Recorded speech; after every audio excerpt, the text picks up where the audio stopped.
Hello and welcome to a brand new episode of Windows. My name is Ahmed Nader, and tonight we'll be focusing on the efforts of the government to be alleviating the burdens over the Egyptian citizens over the past few years, and more specifically under the tenure of His Excellency President Abdel Fattah al-Sisi through the initiative of A Decent Life. As we did see today as well, the elimination of slums like at Sayyida Zainab and relocating the citizens to Al-Asmarat. For example, President Abdel Fattah al-Sisi, His Excellency, had iftar, the banquet with them today, how to be dealing with the citizens and more specifically through the social security programs that we have seen over the years and under the tenure of President Abdel Fattah al-Sisi. All this and more through the course of the episode for tonight on Windows. And I'm honored to be having with me over the program for tonight Dr. Mohamed Noureldin Ibrahim, the Vice President of the Egyptian Scholars Council for Economic Affairs. Thank you very much for being with us tonight on Windows, and a happy Ramadan. Happy Ramadan to you. Thank you very much for having me. Anytime. First of all, how did you see the step today made by His Excellency President Abdel Fattah al-Sisi to be visiting the city of Al-Asmarat, to be having the iftar banquet with the citizens, and to be having an open conversation with them as well, to be listening to their demands? Yeah, well, it's because of the occasion of Ramadan. It's a good idea to get in touch with these people. Especially a few years back, he has made this effort to make it easier for the people who has been forgotten for a long time ago. Mm-hmm. So they made this issue of this decent life a few years back, and actually it was consist of 3 stages. Stage 1 has finished already, and we are going to start for the stage 2, inshallah. Yes, first of all, how did you see the idea of Ramadan? It is not just about being lazy and laziness and staying at home and doing nothing, as we have seen through the activities of President Abdel Fattah al-Sisi. On the first day, the suhoor at the new administrative capital at the Egyptian Islamic Cultural Center. On the 10th of Ramadan, having iftar at the Suwais and the Ismailiyah governorates and with the armed forces men. Today, with the Al-Asmarat city neighborhood and the citizens living at Al-Asmarat. Those activities, what do they say about the holy month of Ramadan, first of all, and secondly, the values that we need to be propagating for the Egyptian citizens and changing the culture and the mindset on this holy month? The holy months, actually, the good people in the holy months, they understand also it's not time to be lazy. Yes. It's a time to work more. And it is the month which is you can do good to your neighbor, to your people, to everybody, because everything is counted. And it's a good idea that to look into the people, the poor people, and see how they are doing, and to solve some of their problem. And I would like to shed some light on that for ages the south of Egypt, which is called Al-Sa'id, it's been forgotten. Yes. And with this decent life issue has been done, is to lift them up and do the needful for them. Actually, this particular subject has cost 7 billion Egyptian pounds. Yes. For the 3 stages, out of which there is 855 million has been spent for particular to create jobs. Yes. And it's very important if you make meaning that you are giving loan to the people to do some small business, and they have a job in that, they have income. It's a very good idea. I mean, the people say a long time ago that Chinese, they say don't give me fish, teach me how to, to catch a fish, and that is the idea.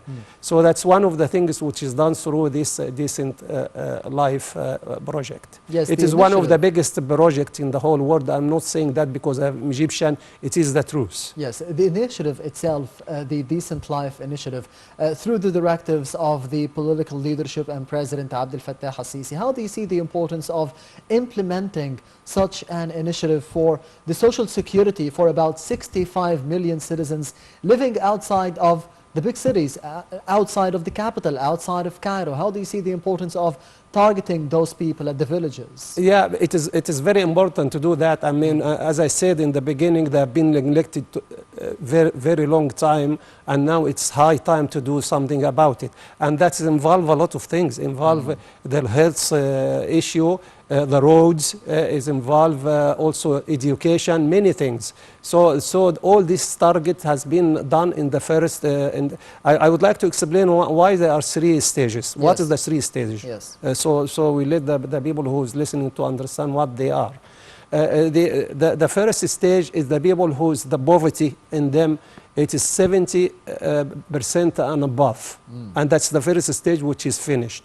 The second stage is between 50 to 70, and the last stage is 50 and under. So that's the 3 stages. We finished the first one, and it's involved a lot of things, connecting water to them. Have some people, they don't have even roof on top of them, so they've done that. They work on houses, and also some people even they give them house in outside of their own, because the house they have, it can be done. You cannot do anything for it. And the people who's living actually outside the city and outside everywhere, they made for them effort by making well, the real well for them, and that's a good idea. And it's covered all over the places, all the aspects of that, even road. Big effort has done to make road like 9,000 kilometer. Plus 700 bridge and tunnel. It's done for this area to facilitate the things, and also to be easy to deliver the things for these people. For the villages. Yeah, and for the villages also. And actually they had a target to develop 1,440 village, to develop them up to the what we aim to the 2030. That's the subject. We want to finish that before 2030. We want to finish all the 3 stages. Yes, you mentioned 3 important points as well: health, infrastructure, and education, because those 3 are targeting not just the 65 million citizens who are living outside of Cairo and Alexandria and the metropolitan areas, but they are targeting, in general, the 100 plus or 100 million plus citizens living within Egypt. If we start with the infrastructure, how do you see the importance of having such a plan of building a new capital, building about 20 or 30 new smart cities outside of Cairo, like New Mansoura, New Alamein, New Ismailia, New Aswan, all those new cities as well? The infrastructure in specific, how do you see the importance of it serving about 100 million Egyptian citizens at the same time? The infrastructure you are talking about, they are consist of roads and train. Yes. That's number 1. Number 2, electricity, which is used to be cut off all the time, and people suffer from that. Yes. And some people, they don't have it. Third is a place to live. The place to live, then the alternative. Actually, we are living in about 7 to 10% of the Egyptian land. Or everything, all the other are empty, and we have that advantage. So when you see the new capital or Al Mansoura, the new Mansoura, new Dumyat, and new Asyut, and so forth, this is actually targeting the young people. Before they want to get married, they don't have anywhere to live, and also to distribute the density of the population, because you want all this area. It is very dense. It's the population too much inside. Nobody can live. So if you expand and you have some new city, that will help everybody to live. And also creating jobs. It's very important. And as I said, put some big amount towards that. These people, they will return the money, and because they will have a schedule to return the money. It's a loan. And after that, you can give it to some other people as well. That is the idea, to do this such a thing. Yes, you mentioned that we are targeting the young people with the young and fresh mentalities as well, to be going out of the dense populated areas here in Egypt and going out to the new cities, if we can call them that, the smarter cities, and living a whole new life with a new generation. Do you think that the young people, they have the mentality, they have the courage to be going outside of Cairo, outside of Alexandria, to be going to new places and discovering new places to be making a living? Yeah, actually, because you will have the space there. I mean, when you are dense, it is like you are getting to choke because everybody is next to each other too much. But if you have a space, you can breathe and you can get married, you can make a family, you can find a job. That otherwise some people, I mean, it was sadly, if you remember, a long time ago, some people, they were trying to go abroad illegally and take the money from their parents and put it into the ship, and the ship sunk, or they catch them and bring them back.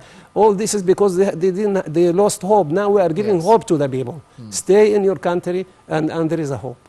What is the importance of the fact that you have said that we are living in densely populated areas within Cairo, within Alexandria, within those two places in specific? What is the importance of having other areas to be going to nowadays? Yeah, but because the new people, what is their choice if they want to get married?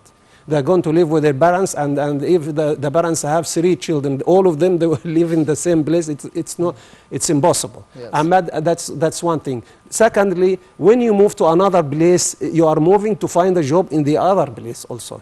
I mean, all this when you are making a new Mansoura and new Asyut, this area, it needs population. It needs people to work. There is work there. So that's the idea.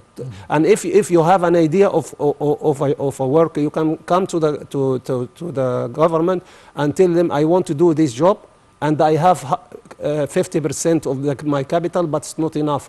Can I borrow the rest? When they borrow that, so you get involved with that, so that person has a job and he can support his family. It's very important. One of the other factors that you have mentioned is the health. How do you see the progress that we have made in this field in specific? Because in the past 7 or 8 years under the tenure of President Al-Sisi, we have seen initiatives like the hepatitis C, for example, the 100 million healthy citizens in Egypt, and those initiatives were propagated as well to Africa, for example, to other countries in the continent. How do you see the importance of this field and the progress that we have achieved? Well, they have done through the Decent Life project regarding the health. You have some hospital, but it needs to be upgraded. You need to put capital in it. You need to make it better than before. You need to have more beds in it to take more people. That's what they've done. And also they come with some new ideas, like they have a floating hospital, and they can operate on it, like 1-day operation. And this floating hospital goes all around, for example, all around the south of Egypt, Asyut, Sohag, and so forth, using the Nile. That's a new idea for hospital. Also, developing what they have already, make it better, and make some convey hospital. They go to a certain area and they make some operation on time. Yes, and the education as well. What is the importance of having progress in this field? Education, you are talking about education. Yes, especially for the children who are being targeted by the Decent Life initiative.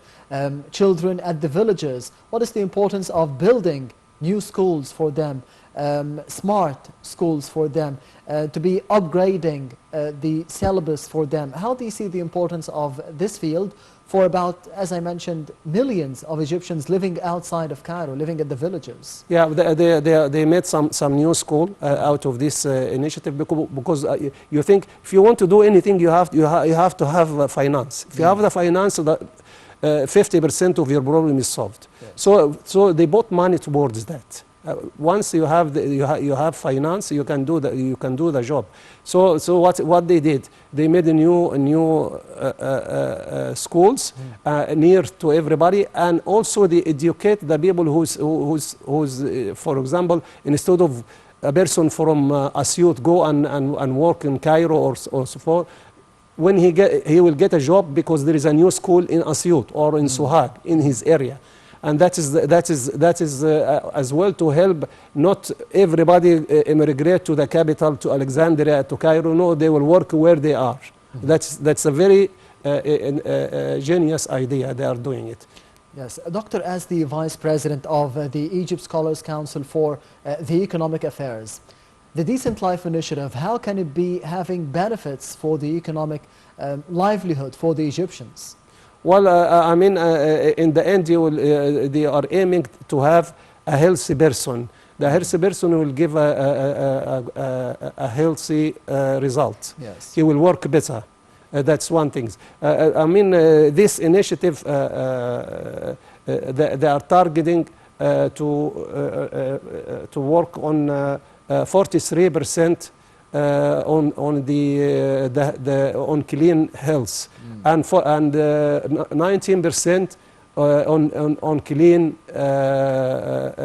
energy. Yes. So they are going to spread that in all the area they are targeting in the initiative. Yes, the clean energy or the green energy and the green hydrogen, all Right. those concepts that we have listened to and heard of. We are and starting with 19%, but it will be more. Yes. We're talking about the percentage of the energy.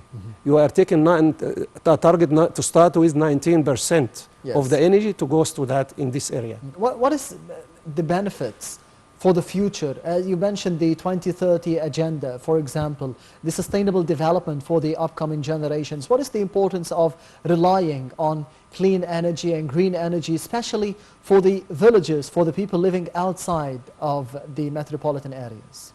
Yeah, they are targeting actually 1,440 village. Yes. On that things, and they are getting for the first stage. They are getting a very good, excellent result. Yes. In that field.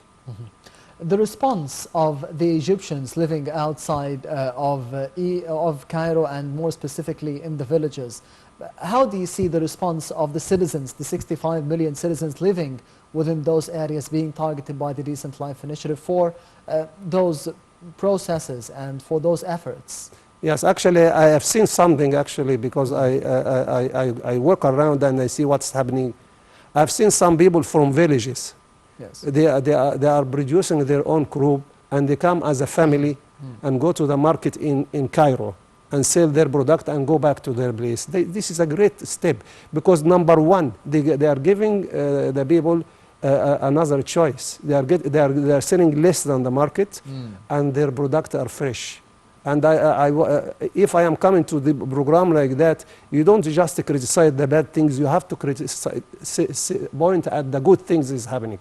I mean, that's a result of good things happening with the villages. Now the villagers as well, they are open-minded, and I can say I ask them, this man with his wife and his aunt and his this and that, they are family. And they will finish their product quickly because they are less than the market, and they will go back and do their work again. So it's very genius from them. Yes, you've mentioned the family, the sense of family, Yes. the man with the wife, with the children, with his aunt, with his mother. What is the importance of keeping this unit together? Because you mentioned at the beginning of the episode that someone could be living in Asyut, for example, in Upper Egypt, for example, but he has to commute to be living maybe in Cairo, in Alexandria, to work for the benefits of employment, to be having a job, to be having money, to be spending on his family. What is the importance of keeping this unit at their specific places. It's very important to keep the family, because the family is the home, is the country in a smaller scale. Yes. It consists of many families. So this link, I'm glad to see that they are strong. They have the strong tide in villages. And I hope as well the people in city do the same, have the steady tide with their family. It's very, very important. Because I travel a lot abroad, and I see this tide is out. It's completely ignored.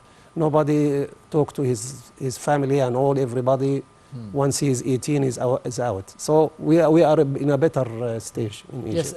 Yes, this is a very important comparison, because you mentioned that you travel a lot outside of Egypt. What is the importance of having the family, the sense of a family here in the country? Because you said this is a good thing to be keeping them together instead of what is happening outside of Egypt. Everyone is just working, searching for better levels of employment, better money in better places. Right.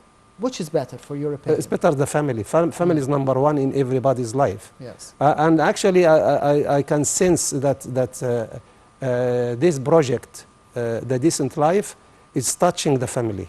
It has a touch of family, because I will dream one day with every Egyptian has a health cover. Every house has clean water. Yes. Every house has a drainage system. Whether it's made up, because actually some area they had to make a trench or a store for that, because it's a remote area, and they have to make a well, a ground well for them, because they are very far from the pipes. But these people, they actually they have the right to get their service, no matter they are far away. Yes, far away, maybe like Upper Egypt, because we have seen in the health sector, on the Department of Health, there is the full or the comprehensive health insurance program as well for the people living in Aswan, for example, in Port Said, for another example. What is the importance of having this program at the same time as the Decent Life Initiative, because it is completing each other for the benefit of the citizen? Yeah, I mean, it's very important the citizen to feel that he is human and is treated as human. And later, when a lot of major projects are coming, one of them was Suez Canal, and now next, what's around Suez Canal from companies doing some work. The made in Egypt, it will return again. All the prospect in future is good. And all this, I mean, the middle class, which is the people who is educated, they are the people who's going to lift this country up. It's very important when they are graduated to find a job. It's very important for them when they want to get married to find a place to live in. It's very important.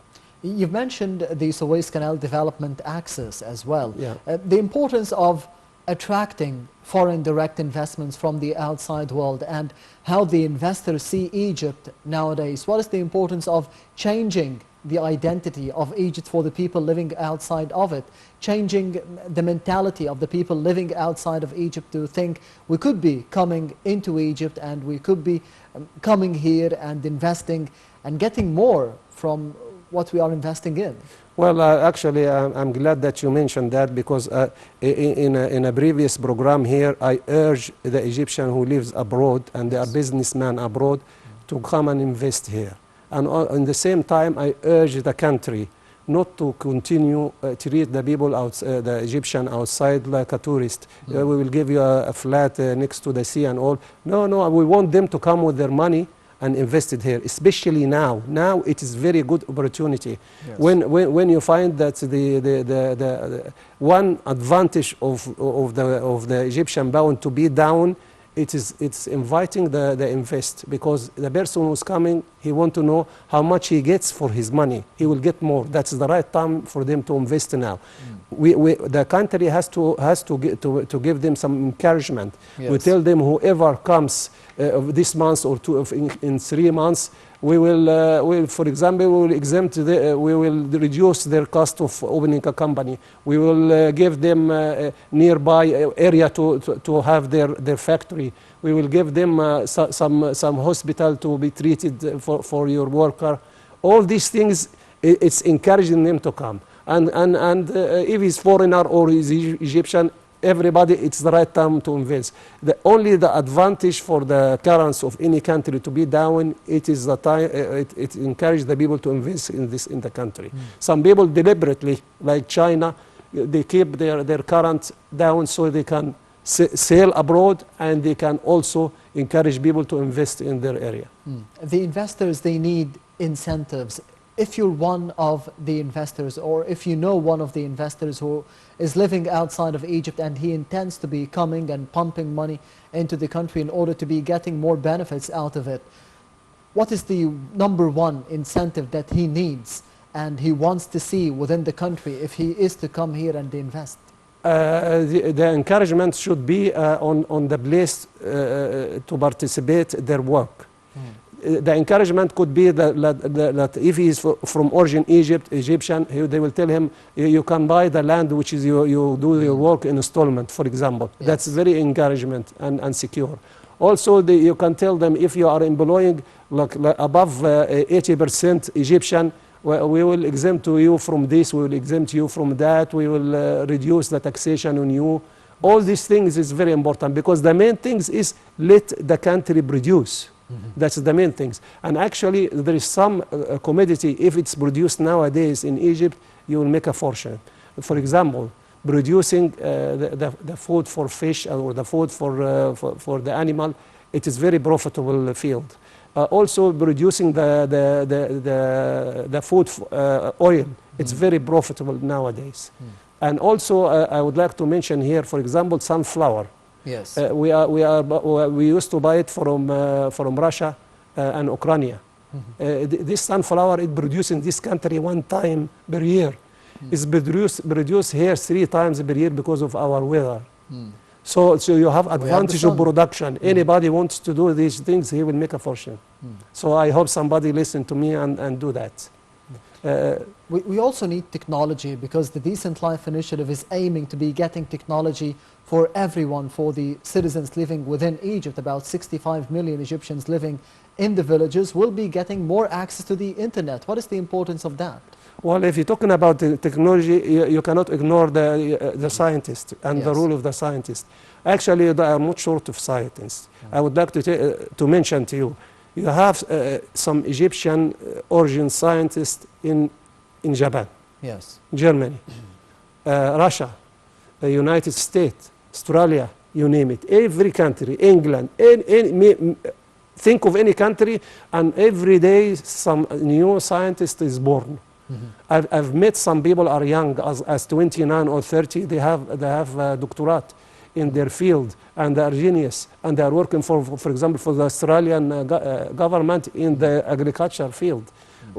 I hope one time will come when we attract these people, let them help the country to go up.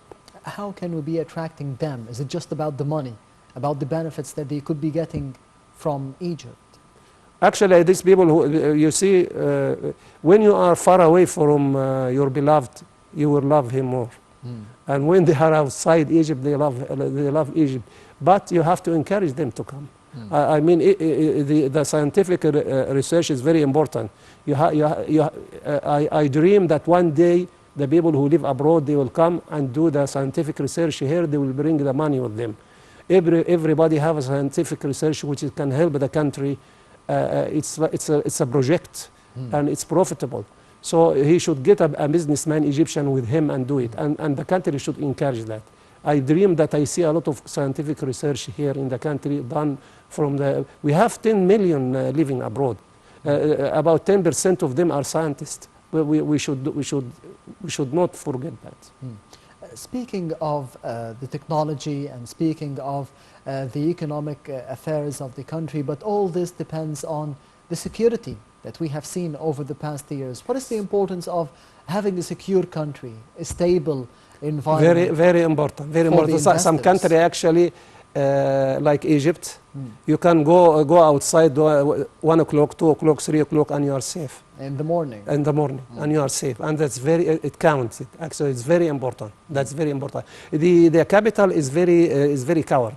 The capital itself as a commodity It has you can describe it as a coward. Yes. If somewhere where is no security, nobody will come. So this is one advantage for Egypt. The remaining things is to encourage them, to encourage with some idea out of the box, encourage the people to come and invest. And I would like to see made in Egypt. We would like actually to work on food product. That's very important. We should produce our own food. If we do that from long time ago, we should have started like 1980, not now. But late never, better than never.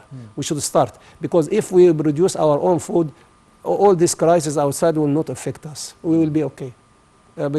We are buying from Ukraine $1 billion commodity. All of them are food. We can produce that. We should produce that. And that's next. I think that is the country will start producing. They start on Kafr Sheikh, this fish. It's a great project, and I would like to see more of that. Do we have the capabilities and the ability we to do that? We do have. But the finance, if you get the finance, you can do. And you can get the scientists who can carry on with it. Outside of Egypt, from foreign direct investment, from other countries, from other investors? Well, actually, we don't have the facility of time. So when we get this Sharm with this Kafr Sheikh project, we get the project and they have the scientists with it. And they know how to do it. It's like a hospital, intensive care. They have laboratory, doctors, and everything. All this for the fish groups and the scambia and all these things. They are after that, but they are doing it very well, and it's a very high standard. The product, you can sell it abroad easily, and you can have more of this kind of thing. You have one of the longest beach, shore in the whole world. Yes. You can produce fish, and you can sort out the problem of the protein, the shortage of protein through the fish. The fish will be less expensive if we produce more. We also have the Suez Canal Development Access, because you mentioned that we need to be getting the Made in Egypt motto being built around this axis, even if the foreign direct investment is coming from outside of Egypt. How do you see the importance of the Suez Canal? Of course, you know the importance of the Suez Canal, but what is the importance of the newly built Suez Canal Development Access around it? It has a lot of space around it, and the people like to be there because they're near the port and all. So they like to be there. They have the advantage. And they know also, I mean, for example, the Chinese, they get their raw material from, say, Africa. Yes. And the target is Europe. Egypt in the middle. You can get they can get it cheaper there, and our country should help them. One thing is, if you give me 1 minute, I will say it. Yes. The new production, they don't produce everything. Say you are producing a car.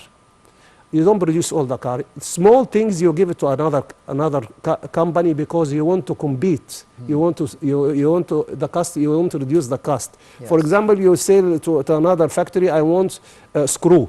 I want 10 million screw. So your job is to produce. One is producing the mirror. So these supporting things. I would like the Egyptian businessman to know that if some foreigner people come in here, make a factory to support these people and produce what they need, so they don't bring it from abroad.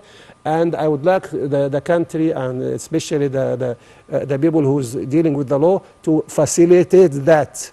That they can produce it here and sell it to these people, give it to them instead of getting it from abroad. That gives more job for our people. Yes, and this gets us to the other part of the small and medium enterprises, because we have seen the directives of President Abdel Fattah al-Sisi to be offering more incentives for the entrepreneurs and the people living within Egypt who want to be having those small and medium enterprises. What is the benefits of having those enterprises, not just for the Egyptian or the local market, but for the exports as well? It is very important to have production happening. Whatever this production, what it is, it's happening. For example, when he was doing Suez Canal, the army or the engineer in the army, they will looking after it, but they are not doing it themselves. But I was glad to see some people local. I've talked to some people. They say, I have that's the shovel, the one which is bring the sand, and I offer myself, they take me to work in the Suez Canal. So always, when something is happening, everybody getting benefit. Everyone is getting benefit, but this means that we need to be having the human capabilities, the human cadres. Do we have those people, enough skilled people to be working in all those different projects for the economic benefits of the country? That's a very good question. I'm glad you say it. Anything. Actually, you have diploma. You have a diploma. It's the people which is coming out of it. It's not an engineer, but it's a diploma like after secondary school. Yes. You have to find the ministry, the people who's responsible on that. They have to find out what field they need. For example, it's like a technician. Yes, they will need, for example, the textile. They need some skilled people. So he will put more of people to graduate of that field. Not to say who gives this mark, he will put this and that number and that carpenter. We wanted people to get out of their education to find a job. So they have to have a data to know what is the market needs, and then you get the people out that specialize in the things which is you can find a job. That's a very significant point, because over the years, over decades, we have seen thousands of young men and young women who just want to be doctors or engineers, or I just need to go to college, I need to get my degree, and then we'll see what happens. And this usually ends in unemployment. You don't have the job because they're not looking at the market at the end of it. You have to have the data. You have to have the data, and the ministry which is responsible on that will produce in the end, the people who comes out from the education, they will find a job. Yes. Has this changed the idea itself before going into college, before going into studying for 4 or 5 years to becoming an engineer, a doctor, a technician, a carpenter, a plumber, anything? Do you think that people nowadays, and the young men and the young women of Egypt, maybe 18 or 19 years of old, they know what to expect after graduating? They know what they want after the important thing is for a long time ago, and I think it's still continue, what the people study, it depends on what mark they got. Yes. I don't want that to happen. I want what subject you are going to study, it's what the market needs. The market needs 10,000 of those. You want 20,000 of those. You want 1 million of those, whatever. It's very sad to get people graduate from literature like 2 million or 1 million if you count everybody in the country, to do what? And they're working in different fields as well. Yeah, and when they go abroad, they are prepared to wash, to do any work, catching grapes or whatever, collecting grapes, any work they will do. In the country, if they find a job with good payment, they will do it. Yes. And actually, I tell you something.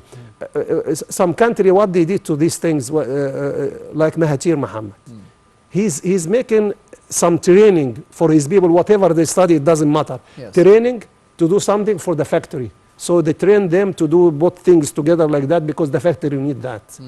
Why we don't do this idea? The economy needs that. Yes, economy need that. And the people need job. Do you think everybody's happy not to have a job? He need a job. If you need a job, get trained in that, he will get a job. Instead of wasting time. Let's think out of the box. That's the idea. Yes, they need a change of culture and the mindset. Dr. Mohamed Noureldin Ibrahim, the Vice President of the Egypt Scholars Council for the Economic Affairs. Thank you very much for being with us tonight on Windows, and the happy Ramadan. Thank you very much for having me, and happy Ramadan to everybody in Egypt. And this brings us to the end of Windows for this week. Thank you for watching, and I will be seeing you next week.